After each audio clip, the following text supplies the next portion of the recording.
अस्सलाम वालेकुम। मोहम्मद सिद्दीक मिठवर बाबा आला। मौजू कहाणीअ जो नालो डपु ऐं ञुञ। डपु जानी माली नुक़सानु घाटो थियण जो, शराब ख़ौफ़, ञुञ जानी माली नफ़ो फ़ाइदो थियण। ढ सिराब। पाठ नंबर 27। हज़रत यूसुफ़ अलैहिस्सलाम खे चयो, उन ॻाल्हि खे दरगुज़र कर ऐं कंहिंसां ज़िक्र न कर। ईअं थियो। पोइ त हीअ ख़बर मिस्र जे सॼे शहर में मशहूरु थी वई। ईअं थियो। औरतूं ज़ुलेखा जे इश्क जूं ॻाल्हियूं ऐं मलामत करणु लॻियूं। ईअं थियो। जॾहिं अहिड़ियूं ॻाल्हियूं ज़ुलेखा ॿुधियूं त उन्हनि खे घुरायाई। ईअं थियो। हर हिक खे हथ में काती ऐं तुंज ॾिनूं ऐं चयो, तुंज खे वढियो। ईअं थियो। उन वक़्तु हज़रत यूसुफ़ अलैहिस्सलाम जन खे घुरायो। जंहिं औरतुनि जे हज़रत यूसुफ़ अलैहिस्सलाम जॾहिं औरतुनि हज़रत यूसुफ़ अलैहिस्सलाम जन जे जमाल ते नज़र पई।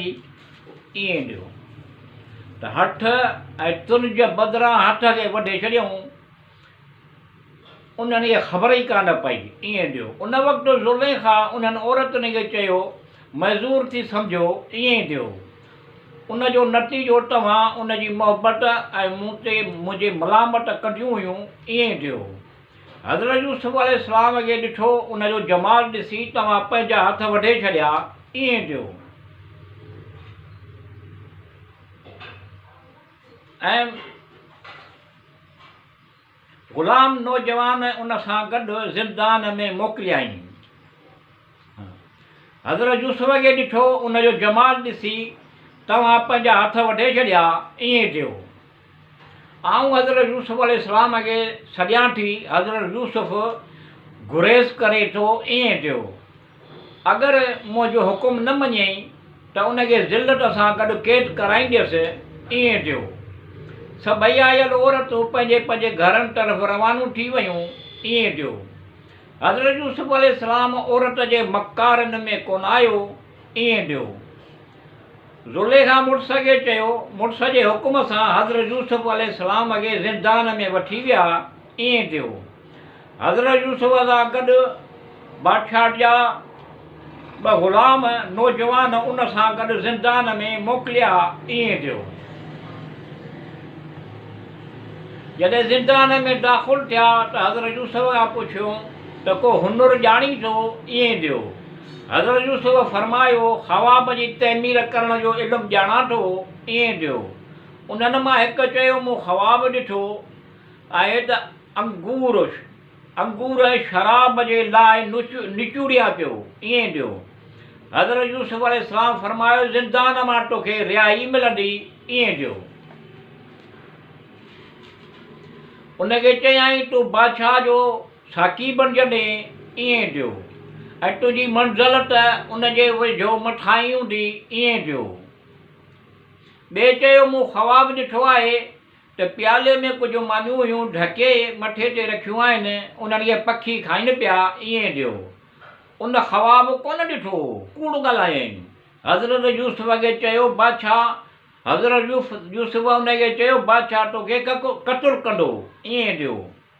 उन शख़्स चयो, मूं ख़वाब कोन ॾिठो, मूं त कूड़ ॻाल्हायो हुयो। ईअं थियो। हज़रत यूसुफ़ ज़िंदान में रहण वारनि सां नेकियूं कंदो हुयो। ईअं थियो। बीमारनि जी ख़बरगिरी कंदो हुयो। ईअं थियो। मोहताजनि जी मदद कंदो रहियो। ईअं थियो। क़ैद खाने में उनजे लाइ जॻह वॾी रखंदो हुयो। ईअं थियो। बादशाह उन शख़्स खे घुरायो जंहिं शख़्स ख़वाब में अंगूर शराब लाइ निचोड़िया थे। ईअं थियो। उनखे रिहाईअ जो हुकुम मिलियो। हज़रत यूसुफ़ उनखे चयो, बादशाह वटि वञी त मुंहिंजो बि ज़िक्र कजईं। ईअं थियो। देश चयो कामनि खे रिवायत कंदा आहिनि त ईअं हुयो, 11 सितारा हज़रत यूसुफ़ ख़वाब में ॾिठा हुआ। ईअं हुयो। उन्हनि जा नाला तारिक, हूबान, ज़याल, ज़ुअलकतसीन हुयो। वहाब, काबिस, अमूदान, शेलक हुयो। मुसबी सो ऐं ज़रू नाला हुआ ईअं हुयो ऐं आफ़्ताब ऐं महताब ईअं हुयो। तहबीर रिवायत कई वई आहे त बादशाह मिस्र जो हूंदो ऐं उन मां माउ पीउ ऐं उन जा भाइर उन वटि वेंदा। आफ़्ताब जे मुराद हज़रत यूसुफ अलैहिस्सलाम जिन जे माउ जो नालो राहील हो ऐं महताब हज़रत याकूब अलैहिस्सलाम हुयो